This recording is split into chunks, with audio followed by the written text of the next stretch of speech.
За цаашлаад ярих юм бол одоо бидний амьдрал дээр нийтлэг ийм бас тулгамдаад байгаа асуудлууд юу гэхээр нийтлэг одоо энэ мэдээллийн технологийн хөгжил тийм ээ бидний авж байгаа мэдээллийн одоо урсгал гэдэг юм чинь асар их болж штэ тийм. Тэгэхээр гарч иж байгаа контент болгоныг бидний үзэх боломжгүй болоод ирж байгаа.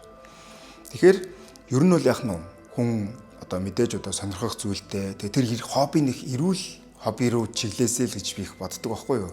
Спортын төрлүүд байна тийм ээ. Спортыг хөөсөн хүн бол одоо яах нь сөргөөсөө эрг нь хамаагүй илүү зүйлийг авчирна гэж. За нөгөө талаас ярих юм бол би бас хүмүүсийг залуучуудаа тийм сайн дурын үйл ажиллагаанд гэсэн оролцож байгаасаа гэж боддог. Яагаад гэвэл бид нар албан бус боловсруулаар авч чадахгүй олон зүйлүүдийг яг сонирхлын бүлэг тэр одоо хамт олон хүрээлэл дотроос олж авч идэг. Тэгэхээр нийгмийн одоо бусдад туслана гэдэг маань бол их өргөн өрөөний ойлголт шүү дээ. Орж байгаа энэ үйл ажиллагаанд одоо сайн дураараа суралцаад оролцох, тодорхой хэмжээний хөрөнгө мөнгө босгож байгаа юмд хандив өргөх, тийм ээ.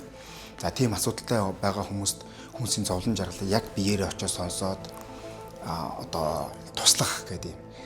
Энэ зүйлүүдээс хүн яг бодит мэдрэмжүүдийг авч идэг. Өөрийгөө их илүү юмыг өөрөөр харах тийм боломжийг бол харж яа тийм аа.